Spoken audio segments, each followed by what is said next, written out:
queridos, sou a professora Marlene, de língua portuguesa. Estou aqui para mais uma aula nossa, ok?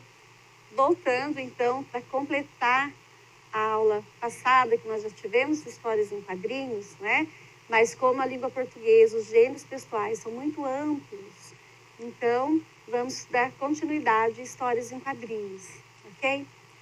A primeira história em quadrinhos brasileira se chamava o Tico e Teco, que surgiu em 1905.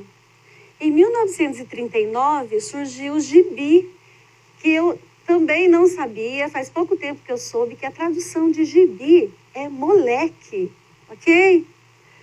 Então, depois, seguindo, veio o Ziraldo. Alguém já, acho que todos já viram ou leram O Menino Maluquinho, né? Ou assistiram. Então, o Ziraldo, em 1960, criou a primeira revista em quadrinhos, que é a Turma do Pererê. Na sequência, então nós vimos que até hoje nós temos, né, em 1970, Maurício de Souza lançou um gibi, que foi a Mônica, né? A Mônica é filha do Maurício de Souza, a primogênita dele. Aí ele lançou o gibi em 1970 e está até hoje nas bancas de jornais, nas livrarias, né? Então nós temos aqui, olha, o primeiro, que foi o Tico e o Teco. A segunda foi o Pererê e a terceira, que continua até hoje, a Mônica, do Maurício de Souza. As histórias em quadrinhos podem estimular muitos exercícios de linguagem escrita e oral, sendo um excelente incentivo para as criações literárias e artísticas. A linguagem escrita, vocês já sabem, vão escrever, são letras que juntam com sílabas que dão uma palavra, que juntando vai dar oração, frases, né? E a linguagem oral são as imagens, porque histórias em quadrinhos, quando nós vamos fazer uma interpretação, não necessariamente precisa ter falas, palavras. Só através das imagens nós podemos fazer uma interpretação da história. Os benefícios de trabalhar com HQS. Vocês vão ouvir muito isso. HQS, o que é isso? Histórias em quadrinhos, ok? Então, ela a gente aprende a escrever, pesquisar, criar. E isso pode se aplicar em qualquer área de conhecimento, ou seja, em qualquer disciplina podemos usar histórias em quadrinhos, não necessariamente só em língua portuguesa, correto? Qualquer situação pode virar uma historinha legal. Elas estão por aí, por toda parte, acontecendo de verdade. Legal? Vejamos o exemplo da historinha da Laura, aqui ao lado. Vocês viram que não está um desenho de um artista, né? Mas histórias em quadrinho podemos desenhar pessoas. Eu não sei desenhar o cabelo, a boca, faz palitinho. Não sei fazer palitinho. Pode ser o quê? Uma laranja conversando com a pera, um lápis conversando com a caneta, um emotion. Não precisa ser corpo inteiro. O importante é entender, é ter um desfecho, é ter uma história. Porque, na verdade, o gênero textual, histórias em quadrinhos, né? HQS, o texto é narrativo, é uma conversa, uma fala, ok? Uma comunicação. A história aqui de Laura, olha, em uma pequena cidade do Nordeste, morava a Laura, que tinha um grande sonho de se tornar cantora, né? Então, ela veio para cá, é uma historinha que alguém imaginou. Aí ela veio para cá, ela queria ser cantora. Primeira música que ela veio ali para cantar nos shows de calouro dela foi Como é grande o meu amor por vocês, do rei Roberto Carlos, né? Então, a Laura fez um cantinho ali e com muito esforço conseguiu fazer o seu CD. Então, foi alguém que elaborou, pensou, na história da Laura e montou uma história em quadrinho. Agora, vamos aprender então, passo a passo, de como o colega lá criou essa historinha tão bacana da Laura, ok? Então vamos lá. Crie os primeiros esboços de personagens memoráveis. Os personagens podem ser animais, figuras históricas ou qualquer outra coisa. Pense em traços de personalidade bastante específicos para conseguir ter uma ideia básica da trama inicial. Você também pode começar pensando na trama e criar os personagens depois. A ordem não importa, já que ambos esses fatores são igualmente importantes. O ideal é partir da sua melhor ideia. Então, vamos lá. Você pensa primeiro, não necessariamente você precisa desenhar e depois escrever. Não.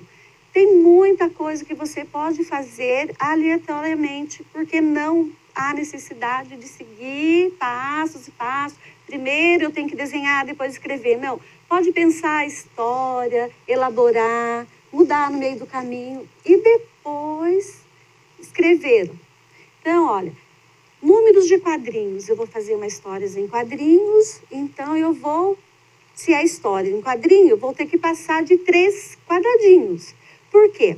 Uma tirinha também não deixa de ser histórias em quadrinhos, só que uma tirinha, ela vai de 1 a 3 quadradinhos, certo? Mas não deixa de ser uma história em quadrinhos. Para ser uma história HQS, tem que ter mais de 4 quadrinhos, ok? Então, olha, veja quantos quadrinhos sua história inteira vai ter. Aí tente descobrir de quantas páginas ela precisa. Posso colocar 2 páginas. Eu pensei, 2 páginas lá. Então, 6 quadrinhos em cada uma. 6 com 6, 12. Dividindo a folha sulfite ao meio, posso fazer uma capa na primeira página. Deixar a história na segunda e terceira. Colocar meu nome e série na quarta, a última página ali. Isso você vai fazer uma história em quadrinhos para assim, uma apresentação, né, na escola ou um eventual do livro, que esse ano, infelizmente, aqui em Taubaté não vamos ter, né, a semana lá literária, mas você pode caprichar nisso aqui e passar para o professor. Nota 10, né? Para você e para o professor também, que conseguiu com que você conseguisse fazer, aprender a elaborar uma história em quadrinhos. Ok? Primeiro, então vamos lá. Separou os quadrinhos, viu lá onde eu vou colocar isso, são 12 quadrinhos. E pensou na história, lá na ideia. Então vamos ver as letras. Ok?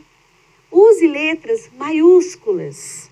Capriche bem nas letras para ficarem mais ou menos do mesmo tamanho. Gente, estética em tudo que vamos fazer, em tudo que vamos criar ou construir, a estética é tudo.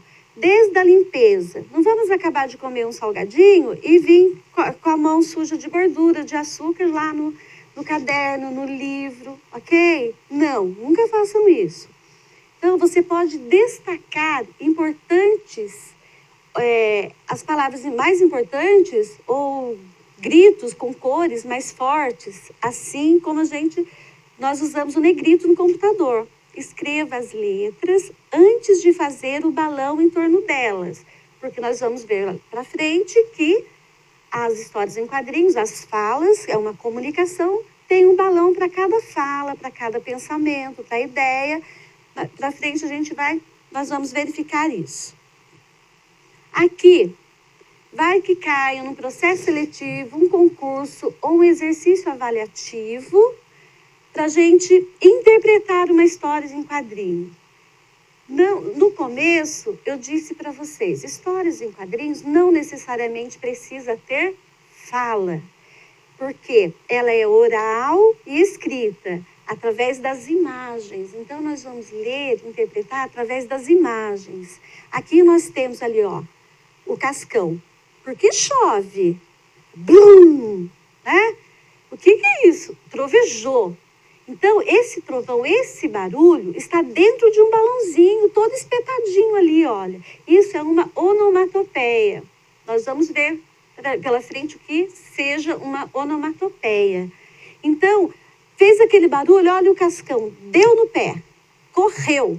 Aí deixou o Cebolinha sozinho, ó. A fala do personagem, utilizando as letras maiúsculas, estão ali, ó, no balãozinho, liso, o Cebolinha falando, tchau, Cascão, né?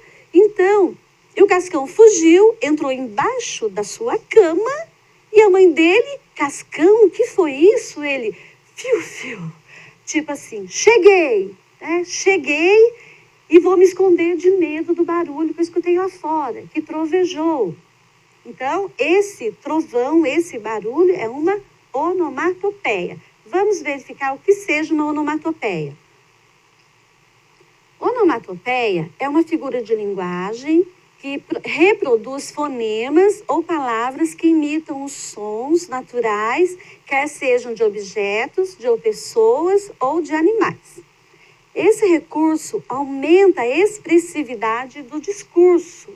Vocês vão verificar por aqui assim que tem bastante onomatopeia para a gente usar lá. Então, se ela é barulho de sons, animais, então tem lá, toque, toque, na porta. É um barulho da porta lá, de eu bater na porta. Bip, bip, irrita, mas é uma onomatopeia. Eu posso colocar ali na minha história em quadrinhos, tá? Ok? Uau, miau. Isso, onomatopeia. Vocês jamais vão esquecer disso, memorizem, tá? Onomatopeia são sons que vêm de objetos, animais ou de pessoas, né? Toque, toque, barulho do salto, ok? Então, isso aumenta a expressividade do discurso, interage mais, dá mais aquela vontade de ler, de ver o desfecho, o enredo da história. Tipos de balãozinhos. Então, ó, através dos balões é que os personagens numa história em quadrinhos se comunicam. Então, nós temos aqui a fala. Você viu meu livro? Podem ver, notar ali que o balãozinho da fala, ele é liso, tá? O balãozinho de pensamento. Onde está meu livro? Tem as bolinhas e o grito. O grito, vocês têm que... Ele é todo espetadinho, pode ser em negrito, umas letras mais fortes, pode ser escrito em vermelho, em preto, bem larga assim, as letras, para quê? Para destacar, que é o grito, porque é susto, né? Então, o cochicho ele é pontilhado, porque eu vou lá, eu vou cochichar no ouvido de alguém, e na história também não foge disso, o cochicho, né? Então, a gente tem que especificar ali o que o personagem está fazendo. Amor. Quando a gente fala em amor, amor pela família, amor pelos irmãos, amor pela profissão, gente, que é o que eu tenho, no meio ali, eu não escolhi ser professora. A profissão que me escolheu. Eu nasci professora. Eu não brincava de boneca, eu brincava de escolinha quando era criança. Só um pouquinho ainda. Então, e a ideia? A ideia, já vem lá a lâmpada. Por que a lâmpada, professora? É uma ideia. Porque ela simboliza a luz, né? O brilho. Nossa, lembrei, vou fazer, tá? Então, sempre usando os balões, que é a comunicação dos personagens das histórias em quadrinhos. Só que, primeiro escrevam para depois fazerem o quadrinho. E volta, os balãozinhos. O ambiente, eu preciso de um ambiente, de um lugar na história em quadrinhos. Não necessariamente precisa ser um fundo assim, com verde, com árvore, flores, né? Não, pode ser em branco, pode ser só uma cor única, azul, verde só, mas geralmente são ilustrados o ambiente, o espaço, tá? Para dar mais ênfase, certo? Então, toda história se passa em um lugar. mesmo que o fundo dos quadrinhos seja completamente branco. Isso ainda é uma ambientação. O ambiente é o pano de fundo para as ações dos personagens e, dependendo da história, ele pode ser parte integral da narrativa.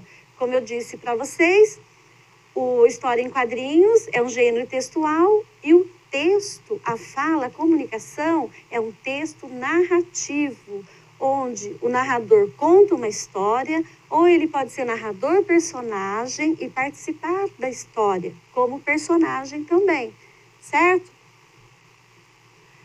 O conflito. Conflito, gente. Todo assunto, toda casa, toda sala de aula, temos um assunto. Começou a aula, vai indo no meio da aula, lá tem um assunto. Sempre tem um conflito. Esse conflito é onde nos interessa. Eu quero saber qual é o final desse conflito. Como assim, né? Então, toda história precisa de um conflito para progredir. Essa é a base da história. O porquê do que os personagens estão fazendo. O conflito pode ser simples, como o personagem checando um e-mail ou o personagem aconselhando alguém. No checando o e-mail, como assim? Então, no checando o e-mail, às vezes eu estou conversando com uma pessoa, né? E ela está ali, no e-mail, ou no celular, agora que é mais moderno, as tecnologias. Aí a gente vai pensar o quê? Né? Ele dá mais interesse, fica mais interessado no celular do que em mim. Então, isso já gera um conflito. Então, o leitor, ele vai querer saber como esse personagem vai resolver, como esse autor da história vai resolver, né? Então, é um conflito. Aqui, nós temos ali, dois exemplos de conflito ali. Todos os coelhinhos da Mônica. O problema é que eu tenho dó de jogá-los fora. A Mônica tem um tanto de coelhinho, né? Porque para ele sair ela bater nos coleguinhas, tem que ter um monte de coelhinhos. Ela tem dó de jogar fora. Um não tem orelha, não tem mais olho, está rasgado, mas ela não quer se desfazer. Aí ela continua. E eles já não cabem mais no meu armário. Aí está ali o Cebolinha e o Cascão. Eles precisam resolver esse conflito. Como assim? Como resolver? Aí o leitor vai tentar resolver esse conflito ali para a Mônica. Ela não quer jogar. O Cascão e o Cebolinha estão ali. Então, o que fazer? Quem está lendo lá vai falar, o que será que ela vai fazer? Né?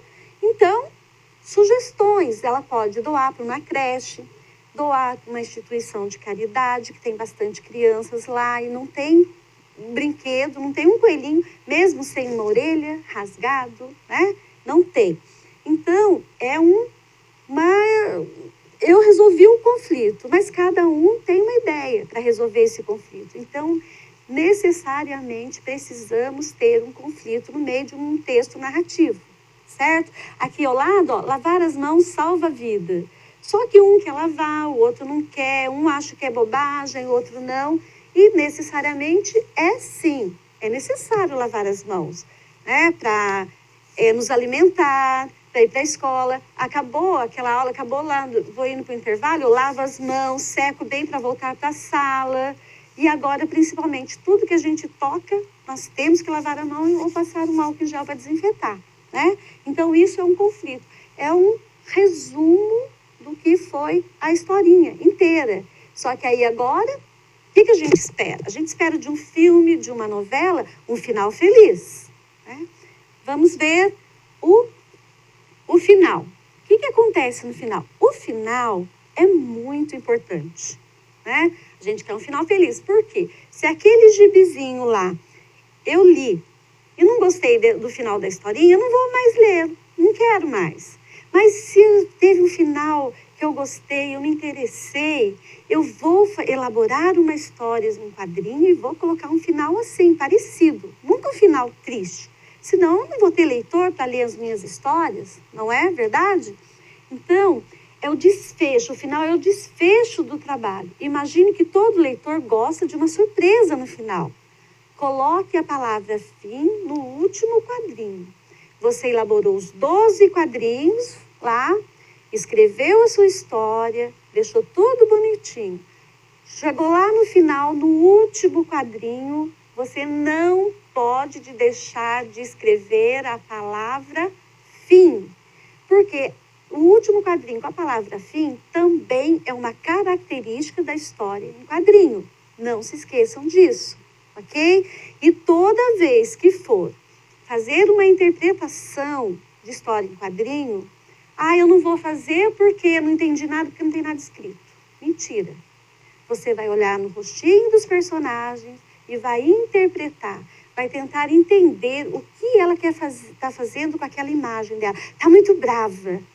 Por que ela está muito brava? Leiam as imagens, ok? Vamos lá então? Olha, conclusão de tudo que eu disse para vocês até aqui. Assim, criar uma história em quadrinho do zero pode ser um processo demorado, mas altamente recompensador e criativo. Para começar, pense em alguns personagens em uma trama geral. Depois, passe para a roteirização e o primeiro desenho básico, em esboço sequencial, para entender a estética da obra. Por fim, faça os painéis individuais e adicione as cores e texturas aos poucos. Lembre-se de que não existe formas certas ou erradas. O importante é se divertir, criar algo que seja a sua cara. Pessoal, então, histórias em quadrinhos não necessariamente foi feito só para crianças. Até pode ser no início, mas agora não. Pode ser, você vai tomar o gosto pela leitura, imaginação. Então, você vai o quê? Pode fazer disso uma profissão. Você viver de escrever histórias em quadrinhos, não é? E assim competir lá com os outros autores lá, o Ziraldo, Maurício de Souza. Quem sabe, futuramente, vocês não sejam colegas de trabalho deles, certo?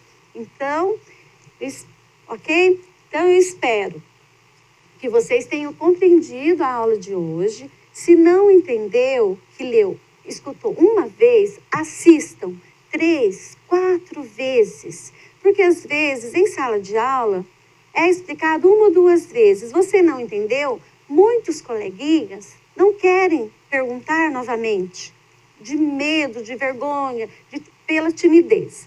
Então, assim, assistam essa videoaula 3, 4 vezes. Elaborem, criem. Pode ser uma profissão de vocês futuramente, ok? Espero que estejam todos bem. Estou finalizando essa aula. Sintam-se abraçados por mim e até a próxima. Tchau, tchau.